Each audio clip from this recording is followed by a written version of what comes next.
இந்த வீடியோ நான் teachers day அன்னைக்கே பண்ணணும்னு நினச்சேன். பட் அன்னைக்கு என்னால் பண்ண முடியல. நான் ஃபுட்பால் கெரியர் ஸ்டார்ட் பண்ணும்போது கொஞ்சம் இயர்ஸ் ஏனோ தானம் தான் விளாடுவேன். என்ன பொசிஷன் தெரியாமல் தான் விளையாடிக்கிட்டு வந்திருந்தேன். ஒன்ஸ் என்னோட கோச் வந்ததுக்கப்புறம் பார்த்தீங்கன்னா, அவர் என்னோட கேமை பார்த்துட்டு இந்த பொசிஷனில் நீ விளையாடுறா, உன்னோட கேம் இம்ப்ரூவ்மெண்ட் ஆகும்டா அப்படின்னு சொன்னார். என்ன அறியாமே எனக்கு கான்ஃபிடென்ட் கொடுத்த கோச் யாருன்னு பார்த்தீங்கன்னா, ஜேம்ஸ் ஆரோக்கியராஜ் மதுரை. அவர் நிறையாவே எங்களுக்கு சொல்லிக் கொடுத்தாரு. முக்கியமாக சொல்லணும்னா, நான் 2008 மேட்ச் பார்க்குறேன்னா அதுக்கு 2 பேர் காரணம். ஒன்று என் தம்பி, என் கோச்சு.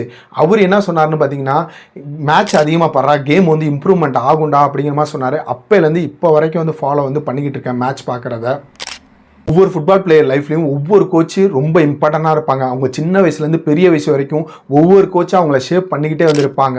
அப்படி என்னையும் ஷேப் பண்ணாங்க. நீ பெரிய லெவலில் விளாட்லேன்னு கேட்டால், நான் என்னோடய சுச்சுவேஷனால் அடுத்த கட்டத்துக்கு போக முடியல. பட் இப்போ இருக்கக்கூடிய பிளேயர்ஸ் ஒவ்வொருத்தரும் அவங்க கோச் சொல்கிறத கேட்டு ஃபாலோ பண்ணிட்டு அடுத்த லெவலுக்கு போங்க.